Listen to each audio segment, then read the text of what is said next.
ফিল্মটা সবচেয়ে ভালো লেগেছে প্রিয়া পারমিতার রোলটা, যে স্লাম এরিয়াতে গিয়ে ওই অ্যাক্টারটাকে নিজেকে ধরিয়ে রেখেছে।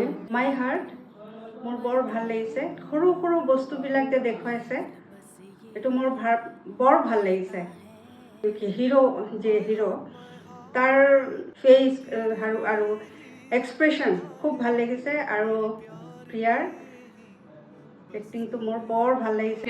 जो बीमारी का नाम सुना वो मैंने पहले नहीं सुना, सुन के जानकारी मिला, और लड़का लड़की का जो एक्टिंग किया उन लोग को भी मुझे पसंद आई। স্যার যে ইয়ের অ্যাক্টিং, অন্ধের অ্যাক্টিংটা করেছে দুর্দান্ত করেছে। আর এই দুজনের যে মিউচুয়াল আন্ডারস্ট্যান্ডিংটা ছিল ওইটা আমার ভীষণ ভালো লেগেছে। খুব ভাল লাগিছে, খুব ভাল লাগিছে মোৰ। Thank you.